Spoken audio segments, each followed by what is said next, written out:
Assalamualaikum warahmatullahi wabarakatuh, anak-anak. Waalaikumsalam warahmatullahi wabarakatuh. Apa kabarnya hari ini? Baik. Assalamualaikum Bapak. Oke, ini kelas 12 IPS 1. Oke. Baik, sebelum memulai pembelajaran silakan duduk rapi. Ketua kelasnya siapa? Ewo. Mari silakan dipimpin teman-temannya berdoa sesuai agama dan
Oke, coba Ibu tanya kepada Anda semua. Ini ada yang tahu foto apa? Ya, yang sebelahnya foto apa? Ini adalah khas dari daerah mana? Ya, bumi yang kita pijat, Nah, ini apakah Anda semua sudah familiar atau belum? Foto siapa? Nah, hari ini fokus kita adalah mengkaji kebijakan-kebijakan Presiden Soekarno dan kita kaitkan dengan budaya kita di bumi Melayu. Oke. Nah, adapun tujuan pembelajaran kita bisa Anda baca. Tolong satu orang perwakilan. Oke, siapa? Satu orang Saya, Bu. yang baca tujuan pembelajaran. Saya Bu, Oke, silakan Minda. tujuan pembelajarannya peserta didik kelas 12 memahami konsep dasar, menjelaskan, menganalisis, dan mengevaluasi peristiwa sejarah terkait materi perkembangan sosial ekonomi dan budaya masyarakat pada masa Soekarno, yaitu ASEAN Games keempat dan Ganevo serta proyek mercusuar. Oke, sudah sangat jelas ya tujuan pembelajarannya. Kita bisa paham konsepnya dulu. Habis itu kita bisa menganalisis dan yang terakhir mengevaluasi terkait kebijakan Presiden Soekarno pada 3 hal tersebut, dari ASEAN Games, Ganevo, dan juga Proyek mercusuar. Oke, kita yang berada pada bumi Melayu ini tentu memiliki banyak keragaman budaya kan? Bisa dari tarian. Oke, selain tarian ada Baju apa? adat, Bu. Ada Makanan. alat musik, bahasa, dan sebagainya. Nah, nanti kita akan mengaitkan ini antara materi dengan hal tersebut. Oke, kali ini Ibu akan berikan Anda semua bentuk penugasan. Minggu lalu kalian sudah membagi kelompok kan? Kelompok 1 ini Vivi Nur Sofianti dan Hadi Darmansyah. Kelompok 2 Winda Febiola dan juga Bunga. Dan kelompok 3 Adifa Setiara. Maju ya Bu. Oke, sebelumnya silakan duduk berkelompok. Silakan perhatikan LKPD-nya masing-masing. Di sana sudah tertera materi yang akan dikerjakan, tujuan pengerjaan, dan juga waktunya. Oke, Ibu memberi batas waktu 15 menit pengerjaan. Oke, kelompok 1 nanti rencananya akan menampilkan dalam bentuk apa? Presentasi. Oke, kalau kelompok 2 sesuai dengan gaya belajarnya kelompok 2 akan menampilkan dalam format apa? Infografis Bu. Oke, infografis. Kelompok 3. Presentasi gambar. Oke, 3 kelompok sudah terbagi. Ibu beri kebebasan kepada masing-masing kelompok untuk mengerjakan dengan format visual sekreatif mungkin. Oke, waktu pengerjaan 15 menit bisa dimulai dari sekarang.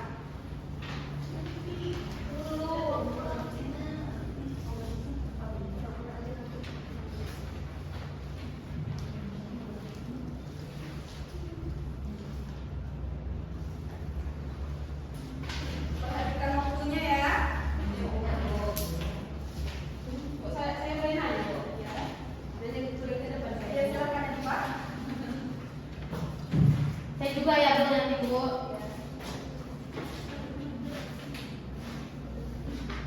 Oh, jadi saya harus nyari gambarnya ya Bu? Ya. Oh, dan saya jelaskan. Iya.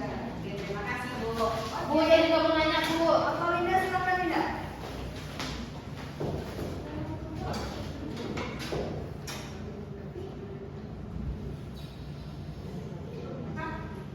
Makasih Bu. Sama. Oke, kelompok 1 ada kendala pengerjaannya? Enggak Bu. Aman Bu. Aman. Oke, tunggu. Iya. Ada yang ingin ditanyakan lagi? Cari poin-poin pentingnya saja hari, tidak perlu terlalu banyak. Yang penting sepemahaman masing-masing kelompok. Saya kami ya. Kelompok 2 ada permasalahan? Enggak Bu, infografis saja kan Bu? Iya, silakan. Ibu beri kebebasan dalam pengerjaannya ya. Oke, waktunya tersisa 3 menit.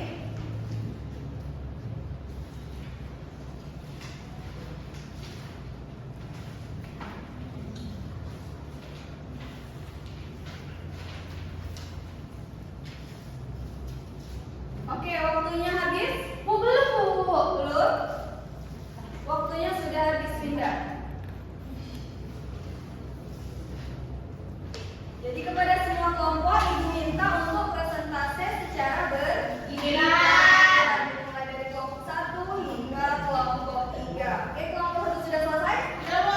Silakan sambil ke depan dan kelompok lain untuk mengamati dan mengajukan pertanyaan.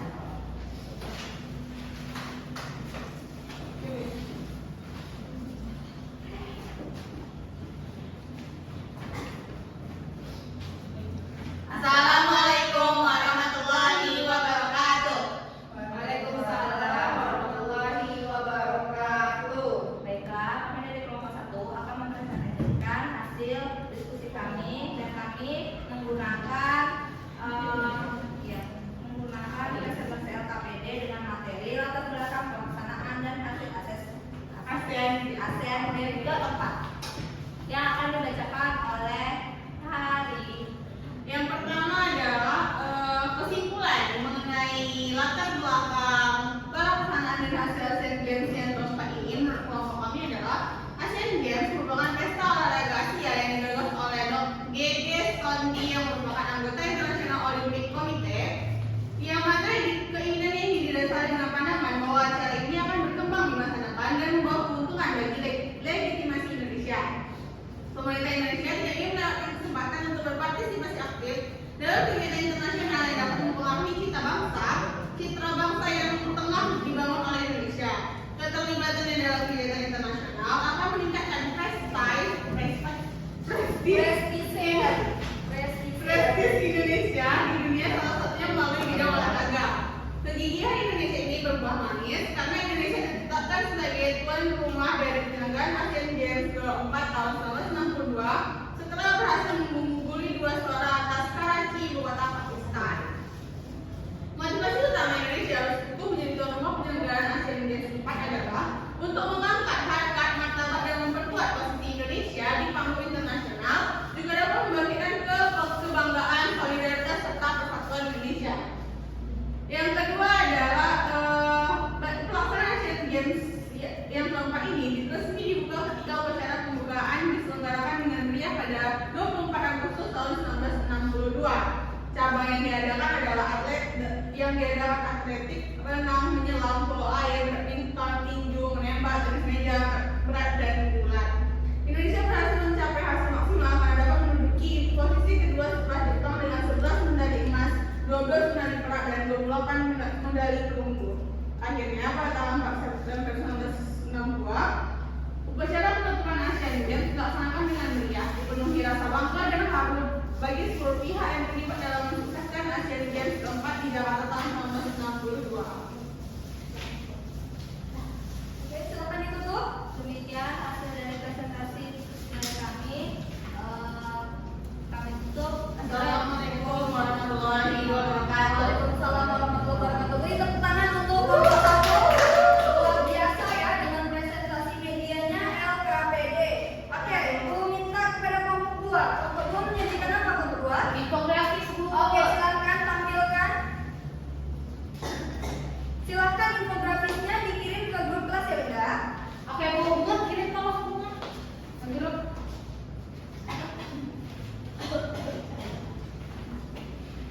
Oke, baik. Kami di sini akan mempresentasikan hasil diskusi kelompok kami, yaitu infografis mengenai latar belakang pelaksanaan dan juga hasil Ganevo. Yang pertama yaitu latar belakang dan tujuan dilaksanakannya Ganevo. Yang pertama adanya skorsing IOC pada Indonesia akibat melarang partisipasi Taiwan dan Israel ke Asian Games 4 di Jakarta. Kemudian yang kedua, penyelenggaraan Ganevo diharapkan mampu mengangkat nama Indonesia dan membuka mata dunia internasional jika Indonesia adalah salah satu kekuatan baru di benua Asia di bawah kepemimpinan Soekarno. Serta yang ketiga, menyatukan rakyat Indonesia untuk melawan salah satu bentuk imperialisme di bidang olahraga dan mewujudkan konsepsi politik luar negeri dan politik luar negeri Indonesia. Kemudian hasil pelaksanaan Ganevo akan dijelaskan oleh rekan saya, Una. Baik, terima kasih. Saya akan menjelaskan bagaimana hasil pelaksanaan Ganevo ketika saat itu dan jabarkan secara rinci. Yang pertama yaitu dampak di bidang olahraga, yaitu adanya pembentukan Dewan Eksekutif Ganevo. Yang kedua, peningkatan prestasi olahraga Indonesia dan pencabutan skorsing VOC kepada Indonesia. Adapun dampak dalam bidang politik yaitu Ganevo menjadikan Indonesia sebagai pusat perhatian dunia, khususnya negara-negara berkembang. Hal ini memperkuat posisi Indonesia sebagai salah satu pemimpin negara-negara baru yang merdeka. Oke, untuk infografisnya teman-teman semua bisa lihat di grup kita, di grup kelas yang sudah kami bagikan. Untuk dan kurangnya kami mohon maaf. Terima kasih atas perhatiannya. Selamat pagi. Luar biasa ya. Oke, terakhir yang membahas proyek mercusuar Soekarno. Siapa? Kompa ya. Oke, silakan Anissa.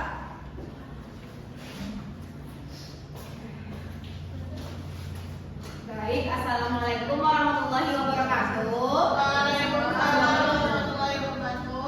Di sini saya Anissa Septiara akan mewakilkan hasil diskusi kelompok 3 tentang proyek mercusuar. Medianya apa nih Pak? Medianya gambar, Bu. Oke, bagus. Lanjut. Oke, baik. Yang pertama, apa saja latar belakang dan tujuan proyek mercusuar? Jadi, politik mercusuar merupakan strategi politik yang dicetuskan dan dijalankan oleh Presiden Soekarno dalam rangka menjadikan Indonesia sebagai poros yang dapat menerangi jalan bagi New Emerging Forces atau NEFOS. Presiden Soekarno memiliki ambisi untuk menjadikan Indonesia sejajar dengan negara-negara maju yang mempunyai landmark. Terus, yang nomor 2, apa saja proyek mercusuar? Mungkin teman-teman bisa lihat yang dapat kita lihat itu peninggalannya ada di Jakarta ya teman-teman, seperti adanya Monas, terus ada jembatan Semanggi yang bentuk melingkar-melingkar itu kalau yang selalu ada di sinetron itu, terus ada Mall Sarinah, terus ada Masjid Istiqlal, dan yang terakhir yaitu ada monumen pembebasan Irian Barat. Nah, apa saja sih dampak positif dan negatif dari proyek ini yang dapat kami hasilkan? Yaitu positifnya pembangunan infrastruktur dan simbol kemajuan bangsa, terus mengangkat kedaulatan dan identitas nasional, menginspirasi semangat nasionalisme dan kebanggaan terhadap negara, dan yang terakhir modernisasi dan perkembangan kota. Dan dampak negatifnya yaitu korupsi di mana-mana, terus hutang negara membengkak dan pembangunan tidak merata. Mungkin itu hasil diskusi dari kami. Lebih dan kurang kami mohon maaf. Wabillahi taufiq wal hidayah. Wassalamualaikum warahmatullahi wabarakatuh. Waalaikumsalam warahmatullahi wabarakatuh. Beri aplaus untuk Bapak Sudah dan untuk kreatif dengan menampilkan gambar. Oke, 3 kelompok sudah menampilkan materinya masing-masing. Jadi kita akan ulas nih terkait dari Asian Games. Indonesia pertama kali menjadi tuan rumah Asian Games pada tahun 1962.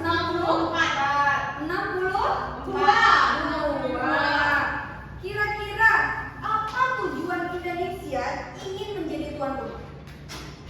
Untuk meningkatkan Oke, silahkan Dinda memperkenalkan Indonesia dan wilayahnya ke kancah. ke kancah internasional. Oke, Hari. Meningkatkan harkat dan martabat negara yang Oke, benar sekali. Ada lagi? Cukup? Oke.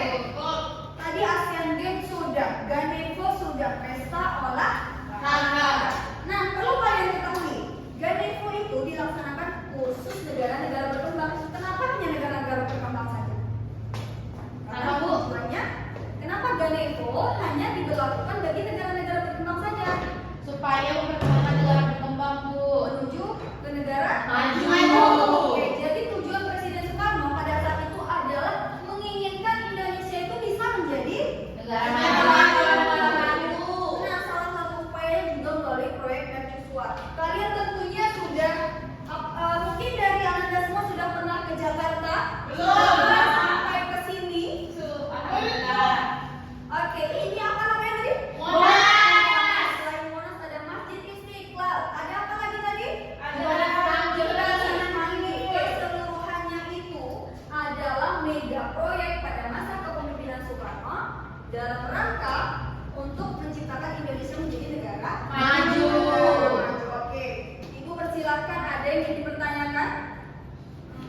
Tidak, Bu.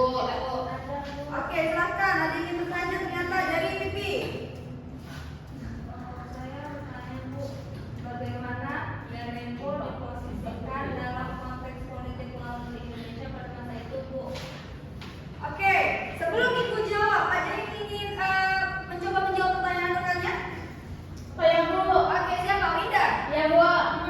Ganevo adalah alat politik yang digunakan Soekarno untuk memperkuat posisi Indonesia di kancah internasional dan mewujudkan cita-citanya membangun dunia baru yang bebas dari penjajahan. Ganevo merupakan bagian integral dari politik luar negeri non-blok yang diusung oleh Soekarno. Dengan menyelenggarakan Ganevo, Indonesia ingin menarik simpati dan dukungan dari negara-negara berkembang lainnya. Oke, bagus sekali. Intinya Ganevo itu adalah sebagai alat politik luar negeri untuk menciptakan hubungan Indonesia dengan luar negeri itu semakin Terjalin dengan terjalin dengan baik. baik, semakin terbuka. Oke. Terkait tadi di awal Ibu sudah menampilkan foto budaya budaya Riau. Coba kita kaitkan, ada nggak yang bisa mengaitkan antara budaya di bumi yang kita pijak ini dengan materi kita hari ini? Ada? Nggak bisa, Bu. Dari Adifa, dari Pak? Mungkin seperti proyek kan misalnya kan kalau Soekarno kan kayak peninggalan mercusuar gitu kan, ada monumen Monas. Nah kalau video bisa kita lihat dari yang ada di itu di depan gedung gubernur, Ya. itu kan dari walaupun dibuat dari orang Bali tapi itu kan melambangkan sebuah patung tari Zapin yang merupakan Maka lanjut tadi Pak. Bu, merupakan simbol kejayaan serta kejayaan serta kerukunan, terus Sumpah maaf ya. Oke, silakan Adifa. Diva sudah nanti kemana loh, Diva? Oke, dari Adifa. Oke, ini masih belajar ya. Nah, dari materi ini kan bisa kita lihat bahwa pada materi ini kan banyak sekali monumen-monumen, peninggalan yang ada, namanya proyek mercusuar. Nah, kalau di Riau itu bisa kita lihat dari patung yang ada di depan kantor gubernur. Itu salah satu juga proyek pemerintah kan. Dan juga Bu, ada juga seperti patung mayat Tanjung ini loh Bu. Nah itu kan juga sebagai simbol bahwa itu adalah kejayaan negara Riau gitu. Salah satu bentuk. Negara Riau apa provinsi Riau? Provinsi Riau, Bu. Provinsi Riau. Iya. Oke, luar biasa jawabannya ya. Ibu perkuat lagi argumen dari Adifa. Oke, kaitan materi kita hari ini dengan budaya Riau. Pada saat itu Soekarno kan berusaha nih memperkenalkan Indonesia itu ke kancah dunia luar. Iya. Ibaratnya sambil menyelam sambil minum Air. Selain memperkenalkan atlet-atletnya yang hebat dalam Ganevo, Presiden Soekarno juga dengan bangga memperkenalkan budaya-budaya yang ada di Indonesia, salah satunya budaya yang ada di provinsi Riau. Jadi pada saat itu tidak menutup kemungkinan Presiden Soekarno juga mengenalkan nih budaya khas Riau berupa kempang, tarian Zapin, dan juga khas dari Riau lainnya. Intinya berusaha mengenalkan ciri khas dari Riau itu ke internasional. Oke, luar biasa pembelajaran kita hari ini. Dari apresiasi untuk Bapak. Sebelum pembelajaran kita tutup, Ibu ingin tanya apa perasaan kalian setelah belajar hari ini? Bangga. Senang, Bu. Bangga, senang. Vivi, apa yang kamu rasakan? bahagia Bu, mendapat pemahaman baru, pengetahuan baru Bu. Oke, Adifa. Jadinya makin banyak informasi didapat Bu. Oke, Hari. Semakin bangga dengan bangsa Indonesia. Oke, luar biasa. Oke, materi hari ini kalian sudah presentasi dengan luar biasa. Oke, minggu depan Ibu akan memberikan kalian tes dari materi penting kalian persiapkan diri, kalian belajar di rumah, kalian pahami materinya. Materinya ada dari ini kan, Bu? Jadi setelah materi hari ini kita tuh bisa mengambil iktikad bagi diri kita sendiri untuk semangat memperjuangkan mengenalkan negara Indonesia ke Internasional.